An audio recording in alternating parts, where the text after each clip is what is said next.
Ô Vandick, e em meio, né, a toda essa crise do IOF, impasse com o Congresso, o governo faz acenos aí com cortes de até 10% nas renúncias fiscais. Foi amplamente, inclusive, divulgado, né, pelo próprio ministro da Fazenda, pelo próprio presidente Lula, essa necessidade de cortes em renúncias fiscais. Mas isso basta para recompor a base fiscal? Ou a máquina gastadora vai precisar realmente ser paralisada, vai precisar dar um reset e tentar, né, partir do zero para tentar descobrir aí como, né, encontrar um gasto mais eficiente no país?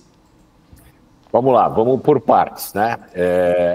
A máquina gastadora gasta quase 2 vezes mais do que arrecada. Quer dizer, essa é uma função matemática que cria uma boca de jacaré. E quando isso acontece, é impossível reconciliar isso sem que haja aumento de receita ou corte de despesa.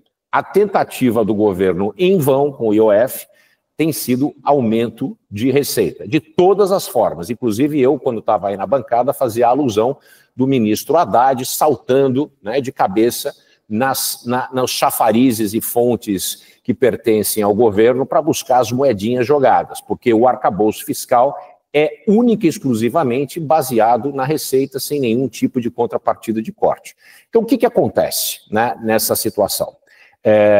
O governo tem um furo, contou com receitas, principalmente as receitas do CARF, que eram receitas multimilionárias, extremamente elevadas, que todo mundo sabia que não iriam ocorrer, elas não iriam se materializar, como não se materializaram, outras receitas também não se materializaram. O governo teve muita chance com a desvalorização, teve muita sorte com a desvalorização do dólar, né? Nada por sua ação, isso por conjuntura externa.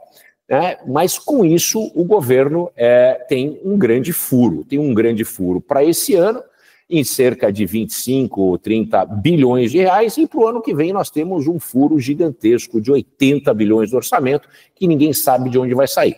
Então, ao invés de fazer a coisa certa, que é cortar gasto, e gasto tem a ver com o gasto corrente do governo, que vem crescendo muito, e também com o gasto, vamos dizer, os gastos fiscais, que são essas benesses que o governo brasileiro, principalmente o nosso parlamento, concede a algumas indústrias, né? Nós estamos falando do PERSE, nós estamos falando dos setores, 7 setores que tiveram a folha de pagamento com renúncias fiscais, e fora as muitas outras renúncias que a gente nem sabe, financiamentos subsidiados através do banco do BNDES, uma série de festas do caqui que nós temos. Agora mesmo, o Plano Safra, nós estamos falando de 580 bilhões totalmente subsidiados por uma indústria que já é bastante autossuficiente e capaz de fazer captação, inclusive no exterior, extremamente eficiente. Quer dizer, tudo isso cria um contexto onde nós temos, né,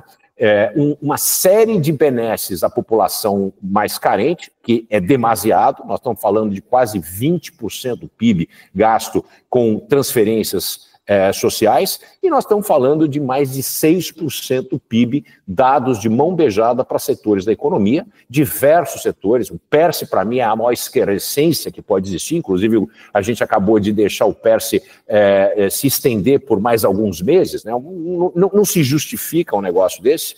E nesse meio tempo, o que a gente tem? Nós temos um furo do orçamento, que já temos algo como 7% de um déficit da nossa conta fiscal, do déficit nominal do país. Não é o déficit primário, é o gasto total.